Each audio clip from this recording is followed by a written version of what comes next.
General Assembly will now turn to... The United Nations has declared March 15th the International Day to Combat Islamophobia. The UN General Assembly approved the resolution Tuesday. It was co-sponsored by 55 primarily Muslim countries. Pakistani ambassador to the UN, Munir Akram, introduced the document. The issue of Islamophobia was first raised by my Prime Minister, Imran Khan, in his first address to the General Assembly on 27 September 2019, and he has since repeatedly called for international attention and efforts to address this adverse phenomenon. The resolution passed exactly 2 years after a terrorist in New Zealand slaughtered 50 Muslims in an attack on 2 different mosques.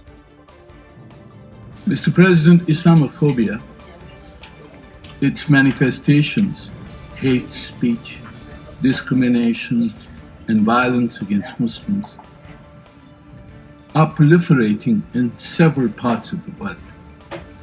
Such acts of discrimination, hostility, and violence towards Muslims, individuals and communities, constitute grave violations of their human rights and violate their freedom of religion and belief. They also cause great anguish within the Islamic world. Internment camps for Muslims in China's Xinjiang province have brought some condemnation on Beijing. But there has been no official action at the United Nations. 1.8 million Muslims are said to be in such camps, and there are reports of systematic rape there.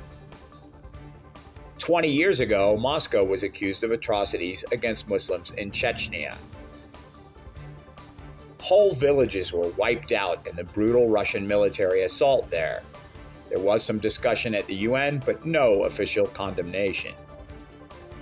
Myanmar persecuted the Muslim Rohingya minority, killing thousands and driving over 1 million from their homes, many into Bangladesh or fleeing by sea.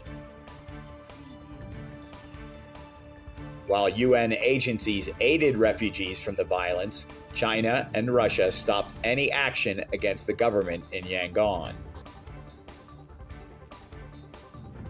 The U.S. has been accused of war crimes in Afghanistan and Iraq.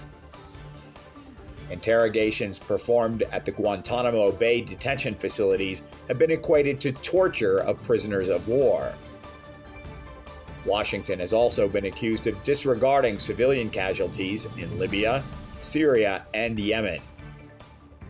Ironically, the UN Security Council also discussed the situation in Yemen on Tuesday.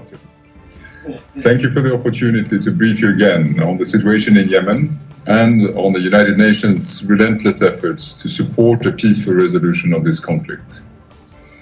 Yemenis have been denied the possibility of living in peace for too many years. We need a joint concerted effort by Yemenis and the international community to break this never-ending cycle of violence and lay the foundation for sustainable peace. The UN Islamophobia resolution aims to stop not only the state-sponsored violence against Muslims, but also the discrimination and harassment that is faced daily by many. The rise in hate crimes against Muslims, both offline and online, as well as discrimination in education, citizenship, immigration, employment, housing, and healthcare, among others, are well documented. The gender aspect of Islamophobia is also gaining prominence, unfortunately. Passage of the resolution met with much praise online.